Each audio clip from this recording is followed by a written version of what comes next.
Hi Libra! Kamusta? Ito po si Divine Tarot 888 para sa iyong October kapalaran. General Tarot Reading, Love Reading para sa mga Libra. So, hindi po ito sa lahat magre-resonate. Okay?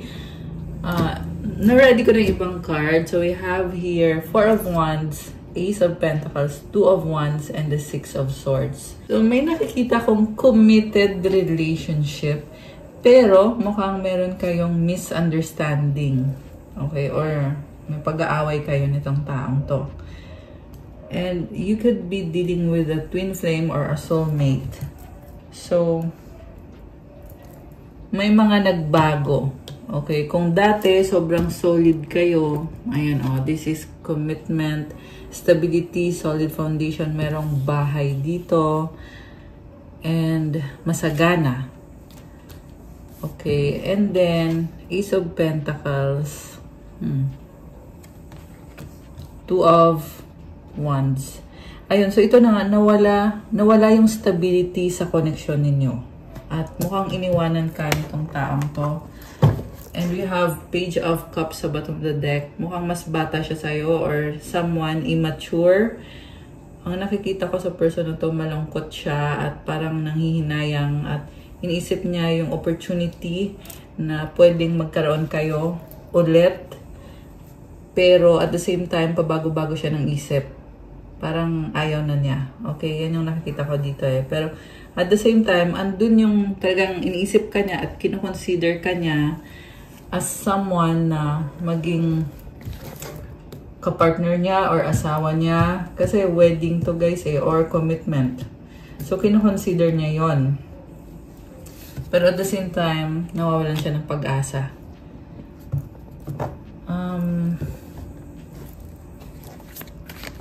Okay. Ace of Swords. Nagkaroon ng ending. So, mukhang biglaan yung separation sa inyo. At masakit yun para sa'yo. Okay, pero sinasabi niya kasi dito, sigurado na siya eh. So, wala ka na ding magagawa kung sigurado na siya na ayaw na niya sa'yo or gusto na niya magtapos yung connection ninyo. And malungkot, nanghihinayang, pero at the same time, nasaktan kasi itong taong to. 7 of Cups. Litong-lito. Bakit? 4 of Pentacles.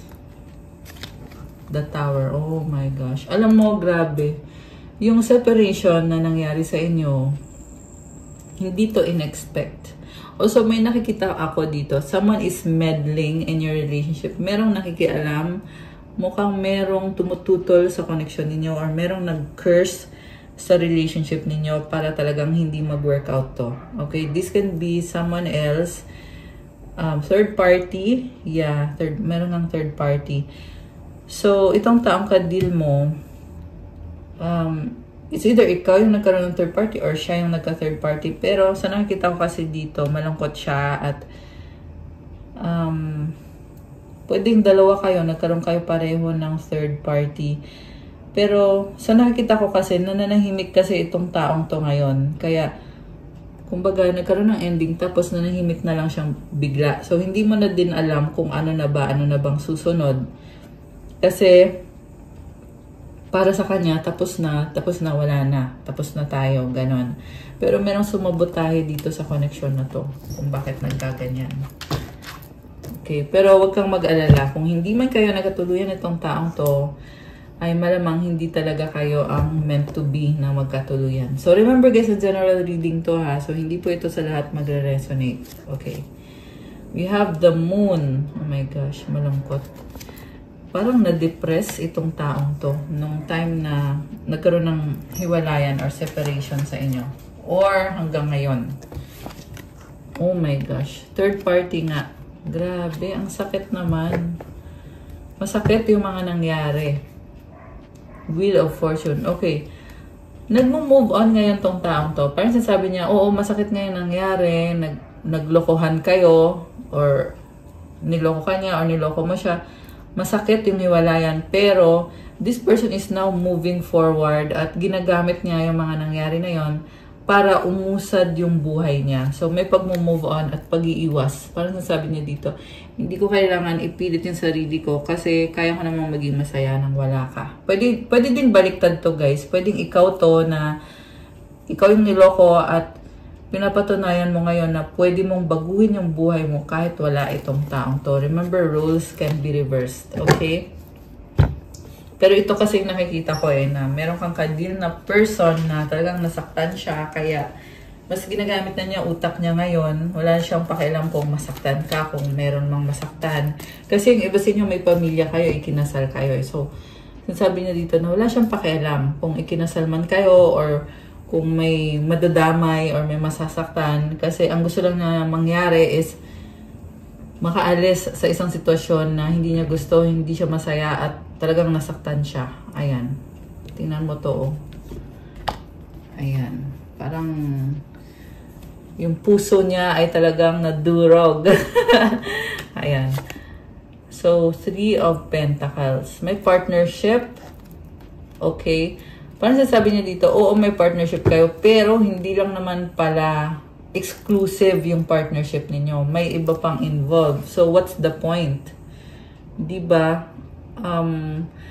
Alam mo yung person mo, mukhang sobrang mabait or masyadong mabait, kaya naloko. Okay? Pwede din naman ikaw to na masyado kang mabait, kaya ikaw naloko. Meron kang kadil na karmic connection na minamanipulate ka, kinokontrol ka. Okay? So, this can be family member, pwedeng ex mo yan, or anyone na minamanipulate ka at kailangan mong sumunod. Okay. Grabe. Hindi maganda yung energy nitong taong to. Ace of Rods, the Hierophant, King of Pentacles. So, nakikita ko ngayon sa'yo na kahit nahihirapan ka sa sitwasyon mo, pero pinipilit mo kasi may responsibilidad. Pwedeng responsibilidad mo sa asawa mo, sa magulang mo, sa anak mo. This can be any kind of responsibility. Pero I see someone na father figure, ayan, pwedeng tatay mo or nanay mo, or pwedeng ikaw. So, it's a blessing, pero at the same time, malaking responsibilidad. Queen of Cups, the Star. Okay, takpan natin. Kasi wala siyang suot. Oh my gosh. Alam mo, there is someone here in your energy na, oh, sobra kang mahal. Ito yung taong nagdadala ng healing sa buhay mo. Okay, pwedeng baliktad. Ikaw, yung nagdadala ng healing sa buhay ng taong kadil mo. Pero, sumusuko ka na kasi ayaw mong mapunta sa isang third party situation. Alam mo yung value mo, may star ka kasi. So, the star is energy of healing and success, fame. Siguro nga isa kang Libra na sikat, maraming nakakakilala sa'yo, maraming humahanga sa'yo, baka ikaw ay influencer, celebrity, or kung ano man. And you are worth so much more than what this person can give you. Okay? Hindi mo deserve kung ano lang yung ibibigay niya sa'yo. Ace of Cups. Okay, I'm seeing merong bagong simula para sa'yo. Alam mo, sinasabi dito, Libra, na kung nag-move on ka na, pagpatuloy mo lang kasi mas magiging okay ka. Kasi mas nakaka-focus ka sa sarili mo, sa career mo, sa success, at para sa future mo. Yung nga lang nakikita ko dito, parang iniisip mo pa rin yung taong yon. Mahal mo pa rin siya, gusto mo pa rin siya. Attracted ka pa rin sa kanya. Okay. So, I'm hearing also na mabait yung taong yon, kaya hindi mo siya makalimutan. 8 of Wands, may travel or communication, pero itong communication na to, parang malabo or hindi kayo nagkakasundo or hindi mo siya masyadong maunawaan. Okay? So, I'm seeing na yung taong kadil mo ay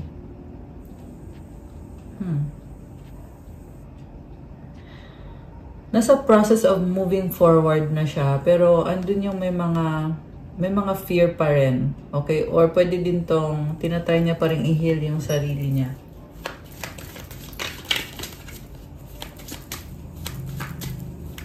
So, also, Libra, nakikita ko sa'yo, parang hindi mo siya mabitawan, hindi ka maka-move on. Actually, pareho kayo. The Chariot and the Two of Cups. Oh, may bago, may iba. Oh my gosh. Oh, okay. So, mukhang pareho naman kayo, merong iba or merong bago. Ayan. And ikaw, ang nakikita ko kasi sa'yo, masaya ka sa bago mo at wala ka namang pinagsisisihan. Page of Pentacles and the Nine of Wands. Someone is frustrated. Bakit? Sino to? Sobrang frustrated. Anong nangyari? Parang maraming pag-uusap, maraming nangyari. Oh, dahil dito sa isang merong bahay at merong third party. Okay. High Priestess. Okay. So, meron kang ka-deal or yung person mo ay merong third party na minamanipulate siya. Okay. The Hangman. Oh my gosh.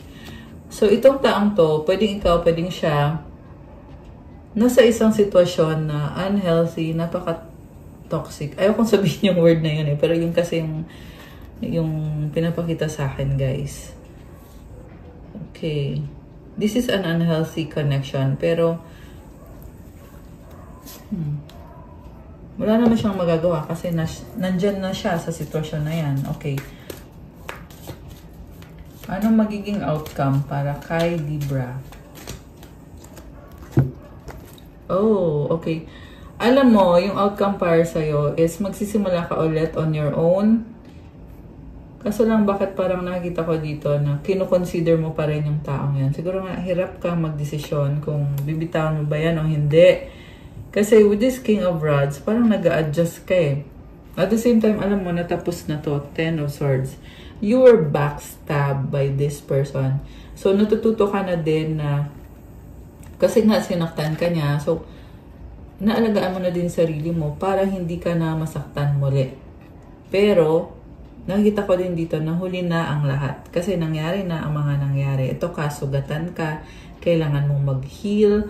Ang tapang mo rin kasi kahit nasasaktan ka pa, pero ang bilis mong bumangon eh. Kahit andun pa rin yung sakit. And mukhang maraming changes sa'yo when it comes sa trabaho, sa finances mo, sa mga blessings na dumadating. Pero siguro yung advice ko lang sa'yo dito is magpahinga ka rin. Kasi you are already exhausted. Okay, anong outcome? Nine of Pentacles. You're very independent. Kaya mo sarili mo. May panghihinayang itong taong kadil mo. Okay, pero naliliwanagan. Oh my gosh. Sobrang panghihinayang at naliliwanagan siya. And parang gusto niyang makipag-deal sa'yo na Six of Wands.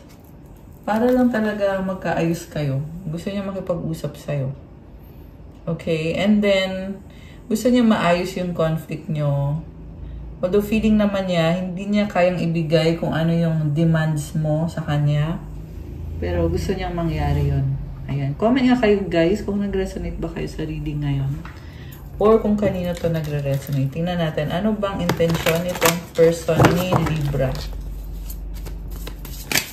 Saka feel ko dito na yung person mo parang walang direksyon. Okay. The passion is too much. Ano pa? What do you see in me? I wish I could be fully honest with you. Okay. Marami siyang nililihim sa'yo. Emotions overwhelm me. Grabe. I have to let it go to find myself. Okay, so masyado siyang focus sa sarili niya. At pinili niya na bitawan muna yung relationship niyo, yung connection niyo. Sobra siyang na-overwhelm. Okay. I don't understand. Parang lutang. Yung taong kadil mo. You deserve better. I need to figure myself out. Alam mo, may nakita ka dito na baka hindi mo alam na yung taong kadil mo ay may karelasyon siya na same sex. Okay? Hindi naman yun sa lahat magre-resonate. Pero isa yan sa nakita ko dito. I wish I could be a different person. O diba? Ano to? Closet. Ano siya? Hindi pa siya nag-out na may iba siyang gusto na ka-same sex. Or baka nga karelasyon na niya. Same sex connection. Ano pang paparating for Libra? Uy, by the way, it's Libra season pa rin ngayon. Happy birthday! Ayan. Happy birthday sa lahat ng mga Libra na nanonood ng video na to. Comment nyo nga kailan ang birthday nyo. Comment nyo dyan, guys. It's a no. It's not the right time. Oh my gosh. So, hindi pa ito ang tamang panahon. Or baka nga hindi talaga siya yung para sa'yo. Cycles, fate, karma, something ending, something beginning. Okay, paulit-ulit. Siguro nga may nangyayari na paulit-ulit na lang sa'yo na nagkaroon ka ng isang relationship pero hindi din nag-workout. Mercury retrograde, electronic issues, communication issues, review everything. Oh my gosh. Mag-ingat kayo, guys. Lalong na yung mga nagda-drive. Ayan, mag-ingat kayo. Ayun, meron kang kadil na narcissist. Someone is too full of themselves. Guardian, a lost loved one watches over you. Alam mo, meron narcissist sa paligid mo na nag-iilusyon. Marami siyang ilusyon, kaya hindi kayo nagkakasundo. Bitawan mo na yan, okay? Simple as that yung advice ko sa'yo.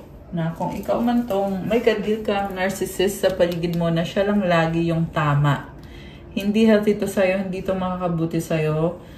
Mas mabuti pang maging single ka or mag-isa ka. Kesa mapunta ka dyan sa taong yan. Spy.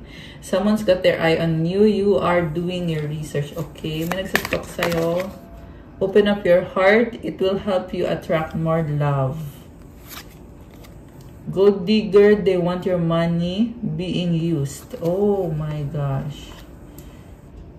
So, meron dito, nagsastalk sa'yo, gold digger, date night, get ready to be wine and dined. Mag-ingat ka kasi meron dito gusto kang perahan, okay? Or piniperahan ka na nga ata. Ano pa ang mga intention sa'yo or gustong sabihin ng taong kadil mo? Tingnan natin, guys. Dead ma, sweet. Dead ma, tas biglang sweet. Hindi ko alam, ewan. Guilty, nagkamali. Nanonood, stalking you. Oh my gosh. Nag-iisip. Iniwan sa ere, hanging.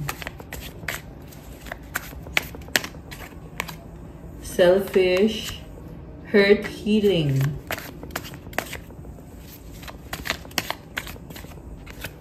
Matigas ang ulo, stubborn, ikaw pa rin, I still love you. Oh my gosh.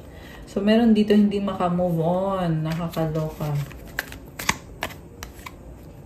Yes, yes, yes.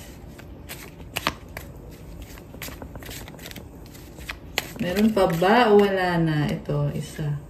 Romance, passion. I miss you. Babe. Nababaliw sa'yo, in love. Oh my gosh. Okay, anong mensahe galing sa mga angels ni Libra? Anong mensahe galing sa mga angels ni Libra? 15-15 creativity. Keep accessing the creative connection that you feel to the divine. The whisper speaks through your creative connection, allowing you to express the beauty that is within you and connect you to the love that is around you. Affirmation, creativity is my birthright. As I express my creativity, I feel a beautiful flow of love and connection. So, ayan guys, you are a very creative person. Pagpatuloy mo daw yan kasi andyan si God at andyan ang mga angels mo. Maraming nagmamahal sa'yo ng mga tao sa paligid mo at humahanga sa'yo. Ayan, kaya i-claim mo tong napakagandang message. And the last one is 911, courage. A doorway has opened for you, and while apprehension may be felt, allow courage to flow in. As you put your best foot forward, you are being encouraged to let curiosity lead you and know that the divine has your back. So, lakasan mo daw yung loob mo, Libra, kasi susuportahan ka ni God kahit anong mangyari. May nagbubukas na pintuan para sa'yo, huwag kang matakot. Or kahit andyan yung takot na yan, gawin mo yung pinaka-best mo. Okay? I-enjoy mo daw. This can be any situation. Pwedeng sa love situations, pwedeng sa career, sa other relationships, sa friendship, or sa family, or any kind of connection. Okay? Pero ayan, napaka-clear dito na God is helping you. Kaya lakasan mo ang loob mo kasi may nagbubukas na pintuan para sa'yo. So to claim this beautiful energy, i-comment nyo yung affirmation. I allow courage to prevail as curiosity leads me through new doors. Okay, kuha ko kayo ng advice. Kasi Libra season pa tayo ngayon, diba? Kaya kukuha ko kayo ng advice. Anong advice para kay Libra? At ng mensahe galing sa universe.